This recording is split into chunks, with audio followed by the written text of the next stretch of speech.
you doing, everybody? Ron Taylor here again with Real Useful News. And in this installment of Real Useful News, we have interviewed Shaka Senghor. He actually wrote a book called Live in Peace, which I have not read because niggas don't read. No, I have not got the opportunity to read it, but instead I did get to witness the great interview that we had with him, and he had some very, very useful things on here. Once again, thanks to everybody who shared and liked the last video. Continue to share and like it. We thank you for your support. However, in this interview, he explained some of the issues, or addressed and explained some of the issues that we have in this society, especially in the African American culture and society. So I do hope you guys enjoy this interview. It is very, very useful, and it opened my eyes to a lot of great things. And it should do the same for you. If it don't, it's probably because you're fucking retarded. In which case you should just turn it off right now and just jump off a building. No, in real life, what it will definitely do is put things into perspective. And I'm certain as I'm going through this book now, I've gotten into it just a little bit, and it's very good.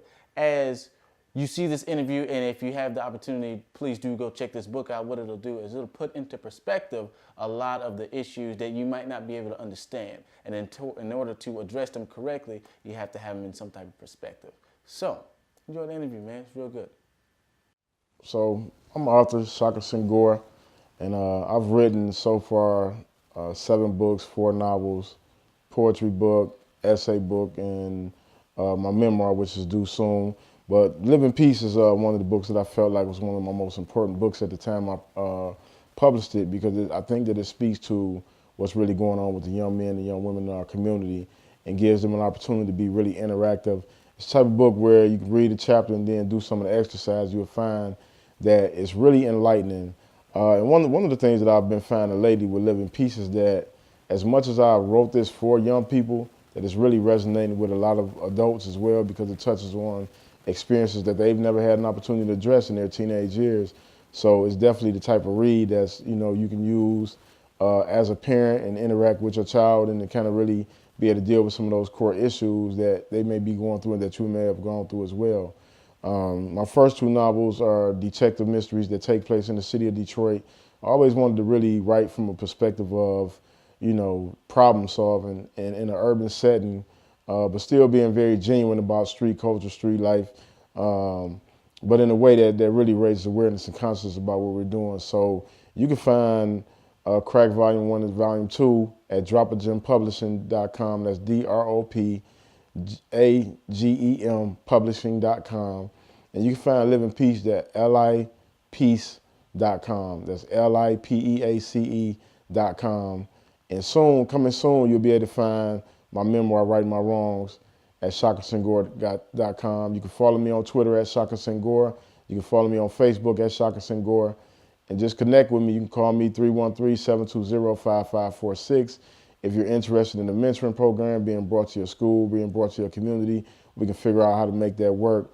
We also have a T-shirt that goes with the Live in Peace book. And the idea behind the T-shirt was we want to be able to replace some of these Rest in Peace T-shirts and really counter that culture of death that's prevalent in our community, and really give young people something to aspire toward, which is living in peace, which takes work, activeness, being actively engaged in the process of living. Whereas when you think about rest in peace, rest means that you're inactive, you're no longer existing, you're no longer accomplishing anything. And so we want to counter that culture and really kind of raise awareness and create that paradigm shift so that young brothers and sisters will be excited about living in peace and really understand that it takes courage and compassion, empathy, and just a genuine spirit to thrive in order to live in peace.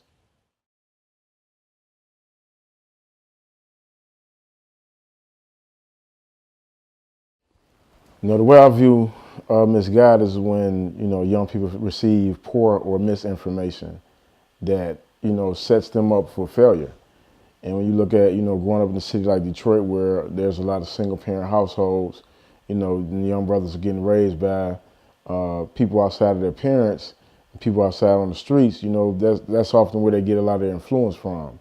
And what tends to happen is that the older guys, they feed poor information or misinformation to young people, and they end up misguiding them and sending them down the wrong path and glorifying things that are unhealthy for them glorifying the violence, the drug selling, the misogyny and things like that. And even when you look in our music culture, we have, that's a form of guidance because that's what young people listen to. And when you have these, rappers and MCs who aren't giving any real context to the lyrics that they're spitting, then it sets young people up for failure to think that these things are really attainable or that these rappers are doing some of the things they're talking about when they're not. But then the young person ends up trying to follow what they're hearing and what they're seeing. And so in those different ways, a lot of the young men and our women in our community have really been led down the wrong path.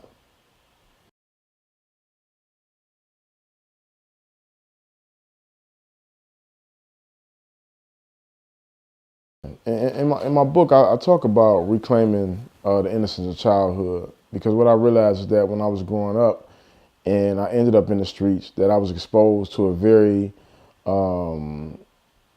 unhealthy adult culture at a very young age. And it stripped me of the innocence of youth who wanted to, it's certain things that youth shouldn't be exposed to, and that you have to grow into. You have to grow into healthy relationships. You have to grow into healthy interactions. And when you're exposed to unhealthy cultures as a child, it strips you of your innocence. It strips you of, being empathetic, being compassionate. It makes you very cynical. And I think that's one of the worst things. Like when I was young, I started growing very distrustful of people who hadn't even done anything wrong yet. But because of the things that had been done wrong to me by adults, it was easy for me to be cynical. And so when I think about claiming my innocence, it's more about like refreshing my thinking as a man and really going back to the original, way I was thinking as a child. Growing up with this hopefulness and this optimism and the ability to dream, to pursue my dreams, to really see the best in people and to look for the best in people and to cultivate those type of relationships and friendships when I meet people. And I think that's important. I think that when you look at, men and women who have gone through some difficult times, if you can get them to really reflect back to the innocence of childhood, to when they just was like, you know what, all I want to do is ride my bike and let the wind blow through my hair, go outside and fly a kite and enjoy nature and things like that. I think it kind of reverses some of the damage of the experiences that they've had, and it allows you to live again with a sense of youthful exuberance. Yeah, it's a funny thing that happened when I was released from prison after serving 19 years. Is I realized that I had what's called arrested development, and even though I was 38 years old at the time, there were parts of me that were still 19. And parts of me was still trying to reclaim, in terms of, just things I was doing, hanging out, partying, style of dressing, music I listened to. And I realized that was one of the ways, because, you can go back and you can try to reclaim your youth in some very unhealthy ways. And a lot of times you see that, you see guys just, in their mid-30s and 40s trying to date teenagers or trying to hang out at the, young teenage clubs. You get older women who they got this term for them now called cougars, who may be dating guys that's far younger than them and not really mature, enough. And so it's some unhealthy ways you can kind of go back, and it's very dysfunctional, But I think that's part of the process as well, not the dating, the super young people. I just think that's a different issue. But in terms of just really going back and living, because they say you're only as old as you feel. And the thing is, you have to find balance between youthful exuberance and being a responsible and accountable adult. And that's where it really comes from. It's like you have to figure out what that balance is, what that balance looks like. And so I've been able to find it. I've been able to just really, think about things that I missed, like the poetry scene. When that first really caught fire, I was incarcerated. So I had no opportunity to be exposed to that. And so now I can go back and appreciate it. One, I get excited like a young teenager, but then now I'm mature enough to really appreciate the art form and appreciate the literary impact that it has on the community and people. So, yeah.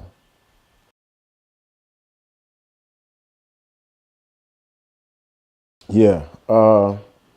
I address the issue of teenage drug addiction based on my own experience of experimenting with, started off experimenting with, with weed, and then it was, alcohol, and then I tried lace joints, which was, laced with crack cocaine. And the thing about addiction is we have these very divisive ways of looking at addiction. You know, we look at heroin addiction, we look at crack, we look at those things as so negative and like you are incapable of being in control, but you get a lot of young people who are addicted to weed to where they can't function. They can't, you know, complete tasks in school, so they end up dropping out. They're not responsible when it comes to work, so they remain unemployed. It disrupts their mental development, which is really, you know, we don't take that into consideration when it comes to our community. And I know several instances where some of these drugs have led to mental disorders. You know, drugs, you're talking about like E-pills and stuff that's really changing the chemical balance of brains that's still growing and evolving. And that's the danger. That's the danger of any addiction, whether it's alcohol, whether it's, you know, cigarettes, whether it's you know, weed or either the harder drugs. But it's very real. When you can't function, you can't be accountable. You don't want to be responsible. You want to sit on the couch all day and depend on somebody else to provide for your habits. Then that's a serious addiction, and that's something that we have to start addressing. We have to stop making it hot just because a rapper, you know, talk about how much kush they blow. We have to stop thinking that's fashionable. I mean, because at the end of the day, they have disposable income. You know what I'm saying? And they have a type of employment that's part of that culture. But when you living in your mama's basement and you live in, you know what I'm saying, and you're not paying rent, you're not paying bills, but you have these habits that, you know, aren't allowing you to go to school, aren't allowing you to perform effectively as a working, you know, young man or young woman, then that's something that really should be addressed. And then there's other areas of it that lead to addiction, leads to very spontaneous actions. You know, we got high levels of promiscuity. You know, if you look at, you know, young teenage men and women who are very promiscuous, usually it's because part of it is, well, sometimes is other reasons why they get into that pattern, but the alcohol and the weed smoking makes it easier for them to really continue to embrace that pattern. And that's dangerous. I mean, it's, you can't be 14 years old, 15 years old, drinking alcohol and then smoking these high strains of weed and then making rational decisions. Like, it's just not realistic. You know, you're going to have sex without condoms, and you're going to, you know, contract sexually transmitted disease and get people pregnant that you can't take care of. And so it hinders their ability to be responsible and accountable. And we have to address that in our community. Like, we got to stop making it like that's okay just because it's just weed. No, it's not just weed. It's a drug that's impairing the mental development of your child.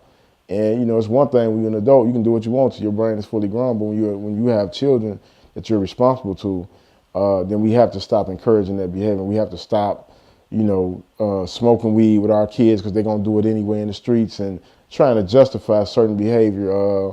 Stop buying liquor for kids outside the store just because they're 17 and you did it when you were 17. Like, you know, those are things that we have to really address in our community. Ron Taylor, Real Useful News. Also, be on the lookout for the Lola George Show, which takes place at American Bistro on Livernois, which is another show in partnership and in cahoots with Real Useful News. What they'll be doing is they'll be going over there, have open dialogue, pretty much a sister-girl show, different stuff like that, to where they will explain and talk about lighthearted situations and things that you women like to talk about, and men should probably know as well. It takes place every Friday at American Bistro in Detroit, Michigan. Check it out. Be on the lookout. Here we go. The worst gift. All right. It was a good gift, but it was the worst gift. It was a good gift though. I got a power drill one Christmas. Because I just bought a condo, and the guy that I was seeing at the time, he wasn't cheap, he was frugal. And he just believed in buying things that you needed. And he bought me a power drill. And I was like, what am I going to do with this? He was like, you know, if something breaks down, see, now you got a drill. You know what I'm saying? If you want to hang something, now you got a drill.